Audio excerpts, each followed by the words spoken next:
11절에서 11절입니다. 너는 부러지자 보라. 내가 네게 응답할 자가 있겠느냐? 거룩한 자 중에 네가 누구에게로 향하겠느냐? 분노가 미련한 자를 죽이고 시기가 어리석은 자를 멸하느니라. 내가 미련한 자가 뿌리 내리는 것을 보고 그의 집을 당장에 저주하였노라.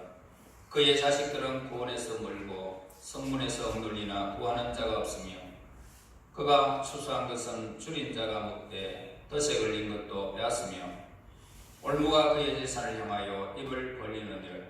재난은 티끌에서 일어나는 것이 아니며 고생은 흙에서 나는 것이 아니니라. 사람은 고생을 위하여 났으니 불꽃이 위로 날아가는 것 같으니라. 나라면 하나님을 찾겠고 내 일을 하나님께 의탁하리라. 하나님은 헤아릴 수 없이 큰 일을 행하시며 기이한 일을 셀 수 없이 행하시나니 비를 땅에 내리시고 물을 밭에 보내시며 낮은 자를 드시고 애국하는 자를 일으키사 구원에 이르게 하시느니라. 아멘. 2절 한번 보세요. 2절입니다. 분노가 미련한 자를 죽이고 시기가 어리석은 자를 멸하느니라. 자, 우리의 인생은 누구나 분노의 감정을 가지고 그렇게 살아갑니다. 물론 분노는 아름다운 감정은 결코 아닙니다. 그렇지만 때때로 우리는 분노가 필요할 때가 있다는 것입니다. 전혀 분노할 줄 모르는 사람은 십중팔구 무력하거나 어리석고 총기가 없는 사람일 것입니다. 하나님께서도 진노하시는 모습을 보게 됩니다. 그래서 진노의 하나님이다 이렇게 묘사하기도 합니다. 그러므로 우리는 분노가 반드시 죄가 되는 것은 아님을 성경에서 발견하게 되어집니다. 그러나 이 분노에는 이와 같이 필요한 분노와 불필요한 그런 분노가 있다는 것입니다. 불필요한 분노라는 것은 뭡니까? 절제되지 않는 감정을 가리키고 있습니다. 즉 잔인합니다, 격렬합니다, 원한에 찬 그런 기집, 이것을 뜻하는 것입니다. 그리고 성미가 급해서 사리를 분별하지 못하고 충동적이고 불안정한 인격임을 보여주는 것입니다. 이 같은 이 분노는 모든 사람에게 유익을 주지 못하고 감정만 삭게 되고 하는 것입니다. 습관적으로 분을 낸다면 그것은 일종의 악을 행하는 것이나 다를 바가 없다라고 우리는 알아야 할 것입니다. 그래서 분노가 미련한 자를 죽인다라고 그렇게 말하고 있죠. 분노는 미련한 자를 죽인다. 자, 그것은 뭡니까? 인간에게 있어서 가장 좋은 감정들을 죽인다는 그런 의미입니다. 그래, 분노를 일으키면 자기 속에 있는 좋은 감정까지, 다른 사람에게도 좋은 감정까지 완전히 그냥 말살해버리는 것입니다. 정의와 명예와 모든 의식에 관한 것들을 없애버린다는 그런 말입니다.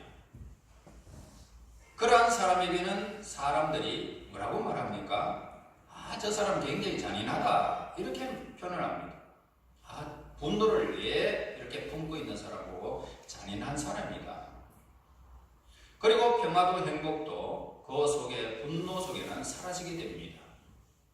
주위에 그러한 사람이 있으면 오늘 우리는 얼마나 고통스러운지 모릅니다. 결과는 무서운 악이라는 거죠. 그에게 뿐만 아니라 주변이 악으로 가득 차게 된다는 것입니다. 그러한 분노로 인생을 망친 사람들이 우리 주변에 많이 있습니다. 그 분노로 건강을 해치는 심각한 경우와 성격이 삐뚤어지고 비참하게 변한 사람들이 많이 있다는 것입니다. 그리고 2절에서 시기라고 그렇게 말하고 있습니다. 시기. 번역된 그 언어상의 의미는 붕괴에 가깝다는 것입니다. 시기라는 것은 붕괴. 즉 시기라는 어떤 사람이 자기보다 훌륭하기 때문에 일어나는 그런 악한 분노, 그걸 말하고 있는 것입니다. 시기는 마음의 평안을 빼앗아가 버립니다. 여러분들이 아시다시피 나봇의 포도원을 시기하던 아합을 우리는 기억하게 될 것입니다. 그는 왕의 자리에 부족함이 없었지만은 욕심이 많은 아합은 남의 것을 빼앗지 못하여 불만에 쌓여서 살아가는 것을 우리는 기억할 것입니다. 결국 그는 살인까지 저지르면서 무서운 시기심을 통해서 나봇을 죽여버리는, 그리고 그 포도원을 빼앗아버리는 이런 참 불상사를 우리는 보게 됩니다. 그리고 이 시기심은 치명적인 결과를 가져오게 되는 것입니다. 인간이 시기심 때문에 앞뒤를 가리지 못하고 죄의 유혹에 빠져들게 된다는 겁니다. 이 시기는 살인의 어머니다 라고 합니다. 시기는 살인의 어머니다. 여러분, 창세기에서 우리가 가인을 보게 됩니다. 이 시기심이 그로 하여금 동생을 죽이도록 시기심이 충돌하는 것입니다. 그러므로 이 시기에게 자신을 내어주는 자는 결국 살인을 자초하는 것이나 마찬가지다 이 말입니다. 여러분, 우리에게 살아가면서 시기하는 것만큼 잘못된 것은 없습니다. 시기는 절대로 우리에게는 불필요한 것입니다. 본문에서 그러한 사람을 뭐라고 말합니까? 어리석다라고 그렇게 말합니다. 어리석은 자다. 그러나 우리 인생은 모두에게 인생을 되도록 즐겁게 살고자 하는 바람이 또한 있습니다. 그러나 우리의 이러한 소망은 전혀 아랑곳하지 아니하듯이 우리가 가는 길목에는 그의 예외 없이 역경이 있고 시련이 늘 도사리고 있다는 것입니다. 인생을 즐겁게 살고 행복하게 좀 살고 싶은데 결혼하면 좀 더 아름답지 않겠나? 자식을 낳으면 더 아름답지 않겠나? 돈을 벌면 더 아름답지 않겠나? 라고 하지만 우리의 인생에는 첩첩이 이렇게 쌓여가지고 역경이 있고 또한 시련이 오늘 늘 있더라는 것입니다. 그래서 고통에 한 번 시달려본 경험이 있는 사람들은 아예 이러한 문제하면 말도 못하게 합니다. 어떤 문제가 딱 있으면 그 문제는 말도 하지 마라. 네, 너무 고통스러운 일들을 겪었기 때문입니다. 6절 한번 보겠습니다. 제나는 시작.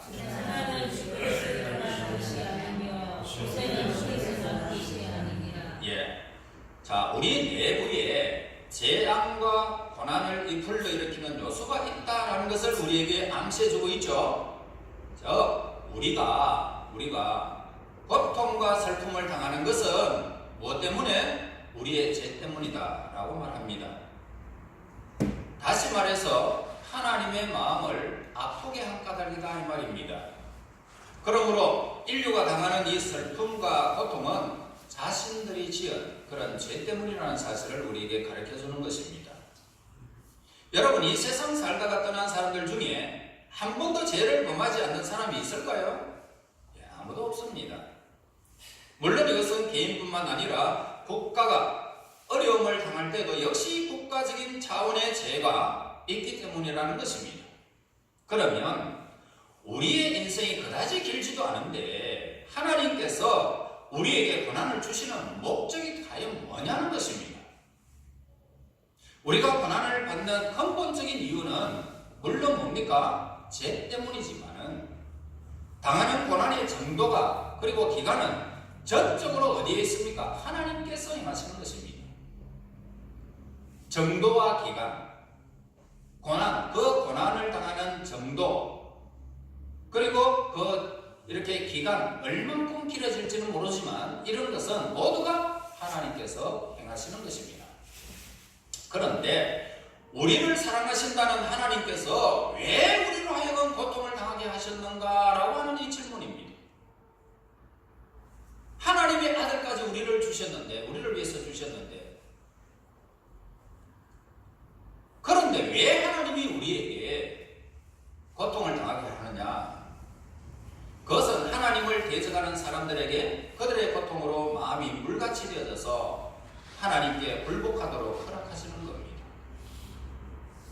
가정에서 부모와 자식 간의 관계에서도 부모로부터 매를 맞고 꾸지람을 들을 때는 부모가 어떻습니까? 한없이 원망스럽습니다. 그리고 야속합니다. 그러나 지나고 나면 어떻습니까? 그것이 나를 사랑하는 부모님이심을 알고 부모에 대한 감사와 공경심이 더해지는 것입니다. 저도 자라면서 직사게 맞았습니다. 죽도록 맞았습니다. 그런데 그것이 우리 어머니의 사랑이 그렇게 지극한 것을 저는 성장하면서 알았던 것입니다. 얼마나 지극한 것인지. 옛날에 국강이라는 사과가 있습니다. 그 사과를 사면은 국강이 원래 이렇게 많이 갈라지잖아요. 그 갈라지는 틈을 전부 다 어머니가 다 입으로 다 넣어버리고, 그리고 좋은 것은 우리에게 보입니다. 사랑하는 자식이 왜 매를 때리겠습니까? 그렇게 우리 어머니들이 좋은 것은 자식에게 줄 줄 아는데 왜 때리겠습니까? 사랑하기 때문에. 잘 크라고. 잘못되게 크지 마라. 하나님이 똑같은 마음이라. 하나님이 똑같은 마음. 우리 영적인 아버지 하나님께서도 우리를 옳은 길로 인도하시고 또 바른 길로 우리를 인도하시기 위해서 우리 영적인 아버지가 우리에게 고난을 주시는데 정말 앞이 안 보이도록 주실 때도 있단 말입니다. 그런데 지나고 보면 어떻습니까? 기적은 나의 것이네. 기적은 나의 것이죠. 행복은 나의 것이고. 그렇죠? 농부가 내성이 약한 토지를 매운 바람과 찬서리와 눈보라로 단련시켜서 홈의 씨앗을 뿌려서 삭슬 내게 하듯이 하나님께서는 인간들의 메마른 심령 속에 하나님의 진리의 말씀을 결실을 맺을 수 있도록 하기 위해서 우리에게 역경과 시련을 허락하시는 것입니다. 그래서 단련된 오늘 우리에게 하나님의 영적인 것, 저 하늘의 영광스러운 것으로 피어나기 원하여 우리에게 그러한 씨앗을 심기는 것입니다. 이것은 하나님을 대적하는 자들뿐만 아니라 하나님을 잘 섬기는 자들에게도 언제나 그렇게 고난이 있는 것입니다. 그 이유는 그들이 성도로서 보다 나은 생활을 할 수 있도록 하기 위해서 하나님이 그렇게 하시는 것입니다. 이 세상에 잘 나간다, 내가 잘 나간다, 돈 잘 벌인다, 나는 건강하다, 내 삶이 아주 행복하다, 모든 것들이 다 잘 된다, 가만히 놔두면 어떻게 될까요? 세상 따라가는 것입니다. 하나님의 마음이 얼마나 아프겠습니까? 그거는 아무것도 아닌데 아무것도 아닌 걸 가지고 좋아하면 되겠습니까? 그래서 하나님이 고난이라는 역경을 눈이 앞에 보이지 않도록 그냥 하나님이 하십니다. 눈물 쏟고 마음이 아파서 괴로워서 극단적인 상황까지 가지만 하나님의 성령은 그를 꼭 붙드셔서 아름다운 하늘나라의 그 아름다운 나라를 유산으로 유업을 얻을 수 있는 하나님의 자녀의 권세 속에서 살아갈 수 있도록 힘과 영적인 능력을 그 속에서 허락하시는 것입니다. 다시 말해서 하나님의 지극한 사랑이 고난의 모습을 통해서 나타났다라고 우리에게 할 수가 있습니다. 고난을 당할 때 우리는 어떤 자세를 취하면 좋겠습니까? 오늘 이것이 중요한 것입니다. 우리는 결코 하나님께 불평하거나 원망해서 안 된다고 성경은 분명히 말씀을 하고 있습니다.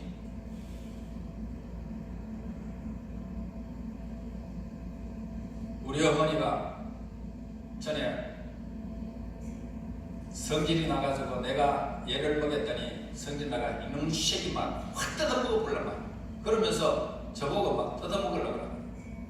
그래가지고 나중에 성질이 다 가라고는 배고프다, 뭐 좀 먹자. 엄마 날 뜯어먹으면 안 될까? 해가지고 징긋 웃습니다.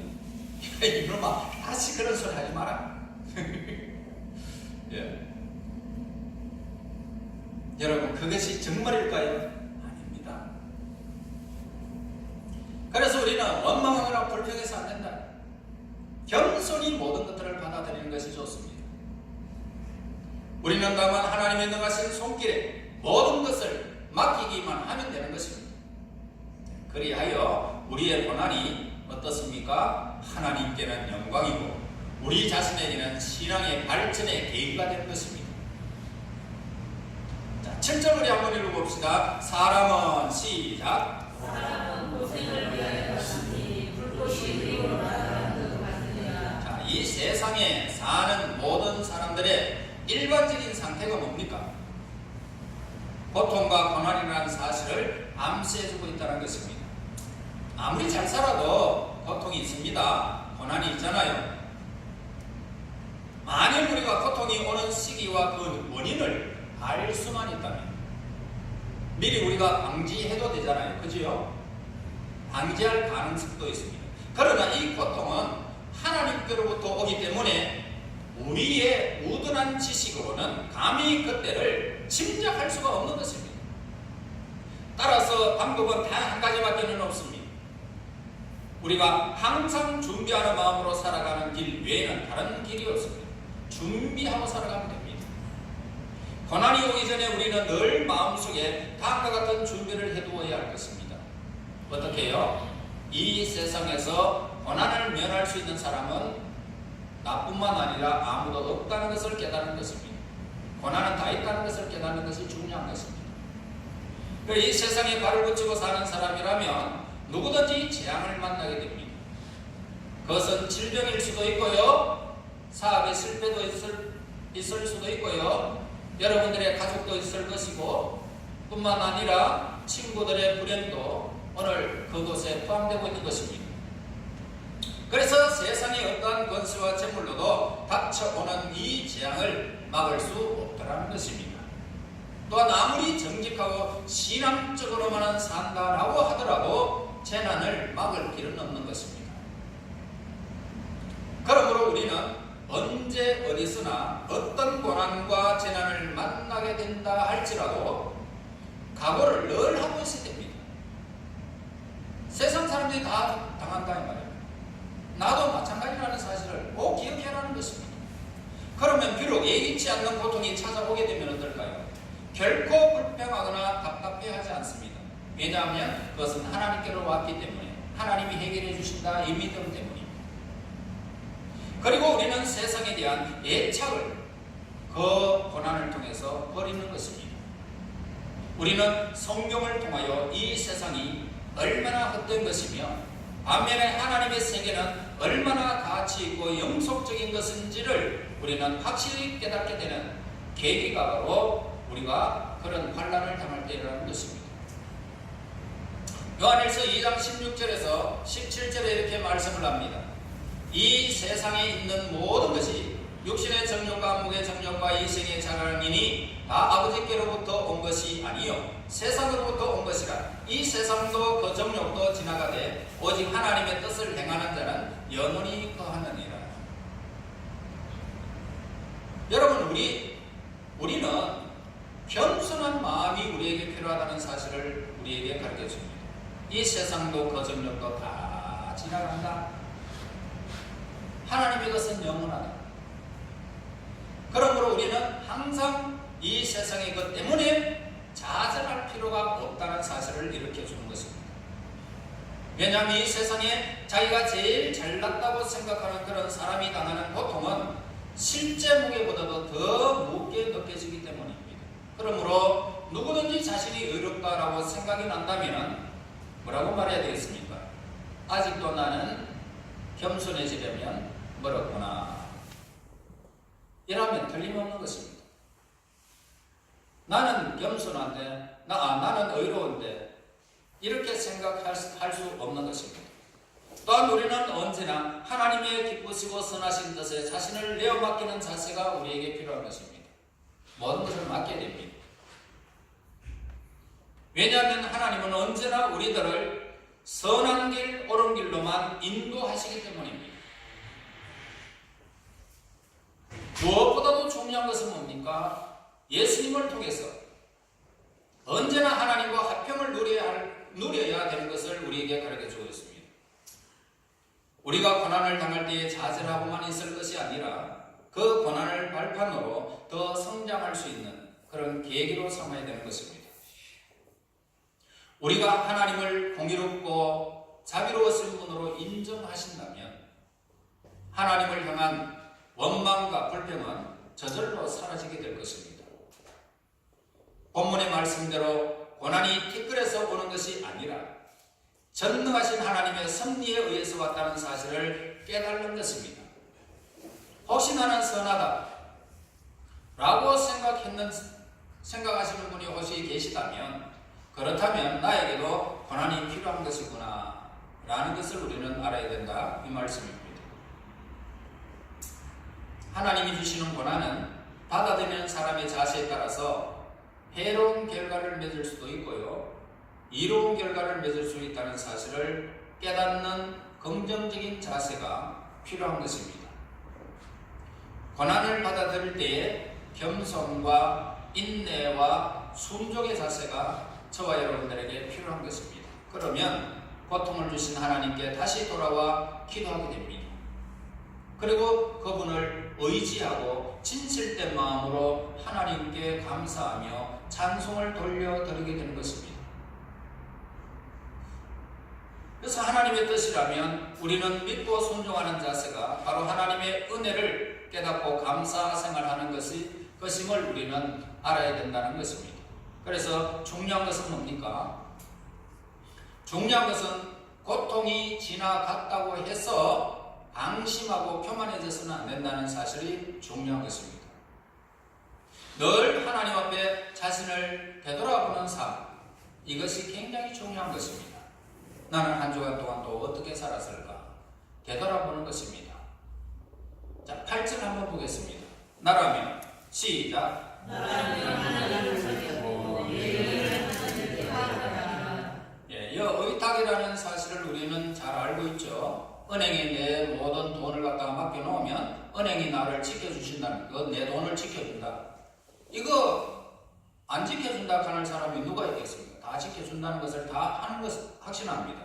이와 같이 내 모든 삶을 하나님께 의탁하면 하나님이 나의 모든 삶을 지켜준다는 것을 이렇게 믿는 것이 의탁이라는 단어입니다.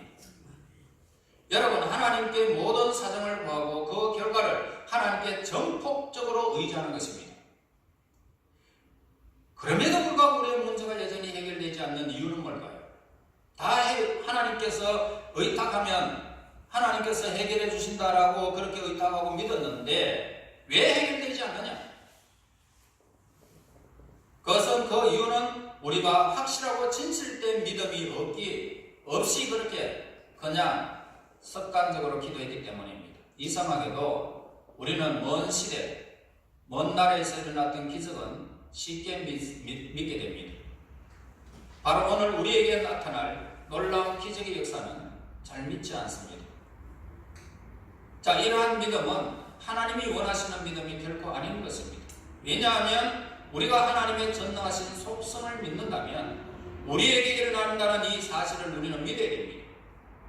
어제나 오늘이나 영원토록 동일하시며 하나님께서 기적을 베푸셨던 모든 성경의 기록들이 저와 여러분들의 것입니다. 다른 사람을 위해서 기록한 것이 아니라 나를 위해서 기록한 거예요. 이 세상에 단 한 사람 여러분만 있더라도 성경은 그대로 기록했을 것이고 구원받을 사람이 한 사람이 있어도 하나님은 우리를 위해서 예수님은 그 아들을 보내셨을 것입니다. 하나님의 사랑이 얼마나 큰지 여러분 아시겠습니까? 그래서 우리의 기도는 항상 듣고 계시는 분은 하나님밖에 없습니다. 우리가 기적을 기대하지 못하는 이유는 또 뭡니까? 우리들에게는 기적이 예수님이 이 세상에 계실 당시에만 가능한 것이다 라고 이런 관념 속에 있다는 겁니다. 따라서 시대적 상황이 달라진 지금 기적이 다시 일어나려고 하면 좀처럼 기대하지 못한다 이 말입니다. 현대대로와 과학의 발달로 인해서 마음속에는 온통 법칙과 규범만 가득 차게 되어져서 예외적인 일, 이상한 일이 일어나리라고 가능성은 자리 잡을 만한 여지가 우리에게는 없다라는 것입니다. 여러분, 우리는 사실 우리 자신의 기준으로 하나님의 능력을 평가하기 때문에 하나님의 크고 귀한 일들을 행하시는 이 놀라운 능력, 이 능력을 저와 여러분이 기대할 수가 없다는 것입니다. 오늘 우리에게는 모든 일을 하나님의 능력에 맡기기보다는 우리의 힘으로 해결하는 경향이 늘 있더라는 거예요. 그러므로 저와 여러분, 지금 여러분 속에 어떤 문제가 있는지는 저는 알 수가 없습니다. 그런데 여러분들이 하나님을 바라보면서 하나님, 이 문제는 내가 하나님 앞에 모든 것을 의탁하겠습니다. 하나님이 이루시되 나에게 이러한 일들을 이루게 하옵소서. 믿음으로 지금도 간구하면 질병이 떠나고 문제가 해결되는 것입니다. 그럴 수밖에 없습니다. 하나님은 복을 거느리시고 복을 주시기를 원하고 우리에게 모든 것을 아낌없이 우리에게 주시기를 원하시는 분, 그분 우리를 지으신 하나님밖에는 없습니다.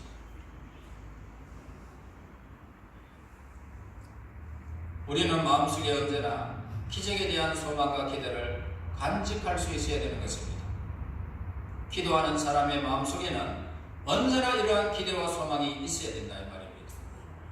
우리가 기도할 때 하나님께서 들으시고 우리를 난참 공경에서 건져내 주시고 더 좋은 길을 열어주신다는 사실을 믿는다면 우리의 삶에서 용기가 솟아날 것입니다. 그리고 하나님이 이루시는 그 광경을 생각하면서 내 마음속이 허무해질 겁니다. 아, 나의 하나님 힘이 너무 세다. 이루시는 하나님, 성취하시는 하나님, 그 여호와 이름을 찬양할지어다. 그러면서 우리는 참으로 우리에게 기쁨이 내 삶 속에서 넘치게 됩니다. 그래서 에레미야 선지자에게 말씀했듯이 크고 비밀한 일을 너에게 보여주리라. 하나님은 그대로 보여주실 것입니다. 9절 보겠습니다. 하나님은 시작. 하나님은 말할 수 없이 은혜를 하시며 기회를 주실 수 없이 행하시나니. 엘리바스는 일반적인 하나님의 행적을 이렇게 찬양하고 있는 것을 보게 됩니다. 즉 하나님의 일은 일반적인 한계를 초월해버린다 이 말입니다. 물질적 우주 안에서 하나님께서 행하시는 일은 그저 놀랍기만 하다는 것입니다. 만일 우리가 현미경을 통하여 바라보게 되어지면 어떨까요? 모래 알갱이보다 더 작은 미생물을 우리는 그곳에서 발견하게 될 것입니다. 그런데 그 생물들이 살아가는데 필요한 모든 기관을 갖추어 있는 것을 우리가 보게 될 때에 깜짝 놀랄 것입니다. 아, 이렇게 적은 생물이 살아가는데 필요한 모든 것을 다 갖추고 있구나. 정말 놀라지 않을 수 없을 것입니다. 뿐만 아니라 우리가 큰 망원경을 통해서 우리가 저 천체를 관측해 본다면 마찬가지 결과를 우리가 보게 될 것입니다. 즉 은하수를 관찰한다면 우리의 작은 위성이 속해 있는 이 태양계보다 훨씬 더 큰 체계를 발견하게 될 것입니다. 더욱더 하나님의 영적인 세계에서 하나님께서 행하시는 일은 너무나 놀랍고 놀랍다. 오늘 엘리바스가 하나님을 찬양하고 있는 모습을 보게 됩니다. 10절에 보겠습니다. 비를 땅에 내리시고 물을 밭에 보내시며. 여러분, 땅에서는 비가 큰 축복이잖아요. 그지요? 가뭄이 땅을 메마르게 할 때에 비는 한없이 큰 축복이 아닐 수가 없습니다. 생명과 같은 것이 빕니다. 얼마나 그 가치가 높은 것입니다. 과학자들은 비가 바람의 이동과 기후의 변화에 의해서 내리는 것이다 라고 그렇게 설명을 하고 있습니다. 그러나 고대 대만의 현인 오늘 본문에서 엘리바스는 비가 하나님께서 내리시는 것이다 라고 설명해 주고 있습니다. 그리고 그는 인간의 영역을 언급하고 있는데 11절로 보세요. 낮은 자를 높이 드시고 예국하는 자를 일으키사 구원에 이르게 하시느니라. 그는 인간의 역사 속에 하나님을 발견했다는 것입니다. 인류에 대한 하나님의 행하시는 일에는 두 가지 사실을 발견하게 됩니다. 즉 하나님은 선한 하나님의 사람들에게 은혜를 베풀어 주시되 악을 행하는 사람들에게는 멸하신다는 사실을 말씀하고 있습니다. 지금까지 우리 인류에게 행하신 모든 하나님의 일들은 하나님의 방식으로 이루어졌고요. 또 그 이루어진 사건은 모두가 하나님의 속성을 대변해주고 있는 것입니다. 소돔과 고모라가 그래 멸했잖아요. 악을 행하면 그냥 씨도 안 남기고 싹 쓸어버립니다. 그리고 하나님의 백성들 아브라함과 이삭과 야곱의 족속들에게 복을 주셨듯이 하나님의 말씀을 그대로 성취하며 겸손하게 하나님의 뜻을 따라서 행하고 뿐만 아니라 모든 것을 의탁하는 자들에게 하나님은 이 땅 위에서 복의 근원으로 만들어버린다는 것을 우리에게 가르쳐주고 있습니다. 저와 여러분 복의 근원이 되기를 예수 이름으로 축원합니다. 아멘. 하나님의 위대하심은 아주 큰 기적만을 일으키는 것이 아니라 모든 피조물이 살아 숨쉬고 있는 자체가 기적인 것입니다. 여러분들의 숨쉬고 먹고 취하는 모든 행동, 삶의 모든 영역이 하나님께서 행하시는 기적의 삶이라는 것입니다. 하나님이 행하시는 일들이라는 것을 우리는 겸손히 인정해야 하는 것입니다. 그렇다면 아마도 우리 중에는 이것이 하나님께서 위대한 일을 행하신다는 것인가 라고 의문을 제기하는 사람들이 있을 것입니다. 물론 고통 중에 있는 일일 수도 있습니다. 그런데 이 고통 중에 있다 할지라도 두 가지 측면이 있습니다. 첫째로 하나님의 일에는 양적인 위대함이 있고요. 둘째로는 질적인 위대함이 있습니다. 창조 사역이 그렇듯이 섭리의 사역 역시 위대한 것입니다. 하나님께서는 히스기야 왕의 기도를 들으셨습니다. 그리고 18만 5천 명 아수르 군대를 하룻밤에 그 기도를 들으시고 송장으로 만들어버렸습니다. 송장대로 다 죽임을 당해버렸습니다. 그래서 하나님께서 베푸시는 이 구원에 대한 찬양이 울려 퍼지는 것입니다. 지금도 창조하신 모든 일, 즉 우리가 생각하는 작은 일과 큰 일, 다 위대하신 하나님의 고유한 속성에 속한 것입니다. 그리고 그것이 하나님의 속성이기 때문에 하나님은 작은 일뿐만 아니라 큰 일도 행하실 수 있는 것입니다. 히스기야 왕의 그 간곡한 기도, 랍사게의 그 나쁜 그리고 그 백성을 향하여 욕하는 그 악한 그 모든 메모지를 하나님 앞에 펼쳐 보이면서 하나님 랍사게가 저 아수르 군대가 이렇게 우리 백성들을 이렇게 하려고 합니다. 하나님 우리를 구원하여 주소서. 그 밤에 하나님이 천사를 보내가지고 다 죽여버렸습니다. 큰 일도 행하시고 작은 기도의 소리도 응답하십니다. 그러므로 오늘 하나님이 하시는 속성이라면 하나님의 위대하신 일을 기대하는 것은 우리의 의무라는 것입니다. 기대하셔도 좋은 것입니다. 우리의 모든 삶의 일순간도 눈을 감으시지 않으시고 돌보시는 그 하나님은 당연히 찬양받기에 합당하신 분이십니다. 그러므로 하나님을 바라는 믿음, 이 믿음의 사람만큼 큰 은혜가 없다 이 말입니다. 믿음의 사람만큼 큰 은혜는 그 사람을 찾아볼 수가 없습니다. 그 사람에게 하나님의 은혜는 얼마나 큰지 모릅니다. 여러분 하나님을 바라세요. 하나님을 믿으세요. 그러면 우리의 고난 가운데서 하나님이 도우심을 보게 될 것입니다. 크고 위대한 일을 본단 말입니다. 우리는 하나님께서 행하시는 방법을 측량할 수 있습니까? 측량할 수가 없습니다. 우리의 지혜로는 도무지 하나님이 일하시는 방법을 발견할 수는 없습니다. 하나님이 임하시는 것에는 하나님의 발자국도 나타나지 않습니다. 그리고 하나님의 일은 그 원인이나 목적을 측량할 수도 없습니다. 하나님께서 우리에게 행하시는 모든 일은 비밀에 속하고 있습니다. 우리가 몰라야 돼요. 그래서 인간은 하나님께서 행하시는 일을 이해할 수가 없다는 것입니다. 이와 같이 하나님의 일을 측량할 수 없으므로 우리는 하나님께서 무슨 일을 하든지 그 섭리에 복종해야 함을 우리에게 가르쳐 주는 것입니다. 이 고난을 이기는 비결입니다. 비록 우리가 이해할 수 없는 고난, 슬픔이 우리의 앞을 가린다 할지라도 우리는 모든 것을 하나님께 맡겨야 됩니다.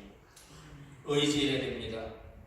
하나님께서 믿음의 백성들에게 나타내실 그 영광을 바라보면서 하나님으로 말미암아 기뻐해라. 하나님으로 말미암아 기뻐해라. 어떤 일이 있어도 기뻐해라, 즐거워해라, 감사해라, 하나님을 향해라. 그러면 하나님이 기쁨, 하나님의 역사, 하나님의 속성이 우리의 삶 속에서 나타나는 그때에 정말 이로 말로 표현할 수 없는 그 환희가 저와 여러분의 것이 될 것입니다. 이 땅에 살아가면서 하나님의 영광을 바라보며 기뻐하는 저와 여러분이 되시기를 예수 이름으로 축원합니다. 하나님 아버지 감사합니다. 감사합니다. 찬양과 경배를 드립니다.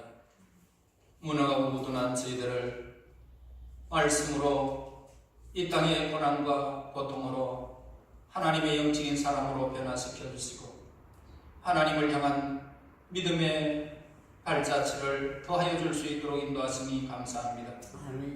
날마다 하나님 앞에 모든 것을 맡기고 의지하여 믿음의 백성들이 누려야 할 그 영광과 기쁨이 하나님으로부터 늘 더하여지게 인도하여 주시기를 원하오며 예수님 이름으로 기도하옵나이다. 아멘.